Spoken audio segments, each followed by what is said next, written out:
Let me tell you something strange about certainty in the age of information. We live in a world where knowledge is everywhere. Articles, studies, podcasts, opinions, facts mixed with half-truths dressed up as expertise. Yet some people claim to know everything. They interrupt confidently, correct constantly, and speak as if doubt has never touched them. You might even know someone like that.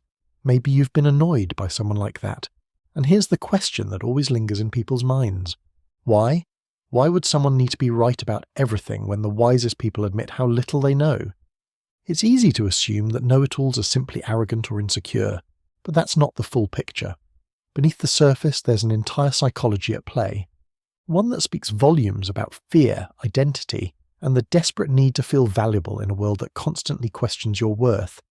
See, for some people, knowing is not about learning. It's about control.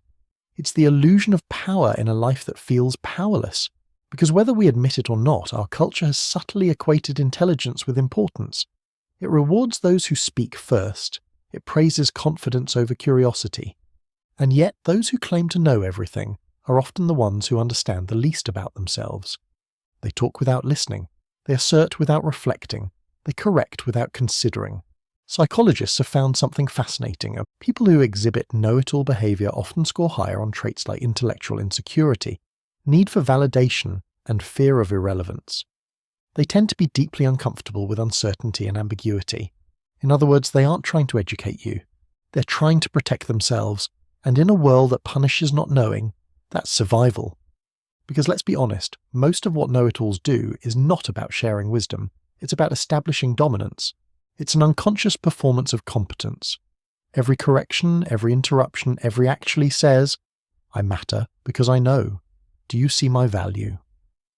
But when you constantly need to prove you're the smartest person in the room, something shifts. You begin to tie your worth to being right. You stop learning because learning requires admitting you don't know. You start defending ideas instead of exploring them. And that's the secret psychology behind many know-it-alls. They crave respect in a world where they feel unseen. They don't hate being wrong, they're terrified of it. It's not about being superior or condescending, though it comes across that way. It's about deep unresolved fear that if they're not the expert, they're nothing. Because when you've built your entire identity on knowing more than others, you start valuing what can't be questioned. Certainty, authority, the illusion of infallibility. For some, the need to know everything comes after a kind of childhood wound. Maybe they grew up in a home where intelligence was the only thing praised. Maybe love felt conditional, tied to grades or achievements or being impressive. They realized that every time they knew something others didn't, they felt seen. They weren't just children anymore. They were valuable. So they learned to perform knowledge. No humility, just a constant demonstration of expertise. But here's what's often misunderstood. Knowing everything doesn't mean understanding anything. It doesn't mean they're wise. It often means they care too much about appearing intelligent, about never being caught off guard, about maintaining an image of competence that's exhausting to uphold. There's a concept in psychology called the Dunning-Kruger effect. It's the cognitive bias where people with limited knowledge overestimate their expertise. And know-it-alls often live in this space. They don't know enough to realize what they don't know. So they fill gaps with confidence instead of curiosity. They guard their ego over truth itself. They keep their knowledge performance untouchable, unquestioned, rigid. And maybe that's not intelligence or strength, maybe it's a fragile kind of fear. Because think about it. When was the last time a know-it-all said, I don't know, without discomfort? When was the last time they listened to someone else's perspective without immediately countering it? That reflex, that need to always have the answer is not natural. It's conditioned. It's the product of years of equating knowledge with lovability, competence with worth. And when someone lives in that pattern for so long, it can feel like identity. But it's also isolation. They start alienating the people who could teach them, interrupting instead of absorbing, correcting instead of connecting, talking instead of learning. In that space, something dies, a kind of intellectual humility that makes real wisdom possible. But not everyone who acts like a know-it-all is doing it from a place of arrogance. Some are driven by deep anxiety, the anxiety of being exposed as a fraud, the anxiety of being irrelevant or overlooked. Psychologists call this compensatory narcissism. It's the defense mechanism of appearing grandiose to hide feelings of inadequacy. And for many, that's paralyzing. They worry that the moment they admit they don't know something, people will see through them. So they double down not because they're secure, but because vulnerability feels like death. They want to be valued, but the only way they know how is through intellectual superiority. And ironically, sometimes the loudest voices in the room are the most terrified of silence. They're not confident. They're performing confidence. They just choose certainty over honesty, answers over questions. There's a deep philosophical problem with that rigidity. In a world that constantly evolves, refusing to say, "I don't know," becomes a prison. It's saying, "I'd rather be wrong with conviction than right through humility." They might dominate conversations, lecturing, explaining, sometimes dismissing, but they rarely grow because they understand something most don't, but have backwards. They think knowledge is fixed, that once you know something, it's permanent, unchallengeable, complete. But real intelligence is fluid. Sometimes the wisest thing you can say is, "I was wrong." Sometimes growth requires unlearning. And when you've tied your worth to always being right, admitting error feels like self-destruction. It's actually where ego dissolves and understanding begins. This is where the paradox lies. Knowledge was supposed to connect us. Yet know-it-alls often end up more isolated than ever. When you constantly correct people, you stop having real conversations.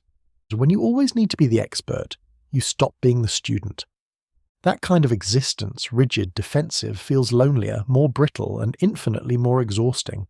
And the people who know it all, they live in that space. They build identities that can't bend. They find safety in being right, and they let relationships fracture rather than admit they don't have all the answers. Part of this is also about existential terror. Fearing irrelevance when you're uncertain. When you're comfortable not knowing, you don't need to perform expertise. That's not weakness, it's maturity. And ironically, the same people who claim to know everything often have the shallowest understanding. But they can't admit that, not to others, and especially not to themselves. Because real connection to them has become impossible. It's not about shared discovery or collaborative learning. It's about being seen as superior, as indispensable, as the one with answers. These are the people who exhaust those around them, who lecture constantly, correct relentlessly, and understand almost nothing about how lonely their need to be right has made them. They don't need applause for their knowledge. They need permission to not know. And maybe, just maybe, in a world that celebrates expertise, their rigidity isn't confidence. It's fragility, a reminder that the loudest certainty often hides the deepest doubt, that sometimes the smartest thing you can do is admit you have no idea. You know what's fascinating? The longer someone plays the know-it-all, the smaller their world becomes. Ideas stop flowing in, perspectives stop challenging them, growth stops happening. It's as if needing to be right about everything makes everything smaller, flatter, less interesting. Because when you think you know it all, you stop asking questions, you stop listening, you stop evolving. There's a quiet tragedy in walking through life as if you've already learned everything worth knowing. You're not engaging with ideas anymore, you're defending positions, you're not exploring, you're fortifying, and that's something intellectual humility would never allow. But the psychology behind this goes deeper than ego or pride. It's rooted in how our brains process threat and safety. For know-it-alls, being wrong activates the same neural pathways as physical danger. Their amygdala fires, their body tenses. Being corrected doesn't feel like learning, it feels like attack. Over time, they develop what psychologists call ego-protective reasoning. They start filtering information to preserve their self-image. They dismiss evidence that contradicts them. They double down when challenged. Now imagine someone who's lived this way for decades. Someone who's built an entire identity on never being wrong. That's not stubbornness. That's survival. It takes tremendous courage to dismantle a defensive pattern that's kept you feeling safe. People who break free from know-it-all behavior often have a moment of reckoning, a realization that being right all the time costs them something more valuable. Relationships, growth, truth. And here's what's even more interesting. Studies show that people who embrace intellectual humility, who can say, "I don't know" or "I was wrong," actually earn more respect and trust than those who pretend to have all the answers. Because when your sense of worth is no longer tied to being infallible, connection becomes possible. You're no longer performing expertise, you're being human, curious, real, and maybe that's the real wisdom, to stay open in a world that rewards certainty. But the know-it-all pattern doesn't always come from insecurity. Sometimes it comes from genuine but misguided enthusiasm. Some people truly love learning, but they've confused knowing with teaching. They interrupt not to dominate, but because they're excited. They correct not to diminish, but because they think they're helping. There's a subtle difference between arrogance and poor social calibration. But the impact is the same. People feel lectured, not listened to. Conversations feel one-sided. And eventually know-it-alls, even well-meaning ones, find themselves surrounded by people who've learned to just nod and disengage. That's one of the quiet costs of always needing to be the expert. You stop having real dialogue. Some of the most transformative conversations, the ones that change how you see the world, happen when someone admits they don't understand. No posturing, no performance, no pretense, just curiosity.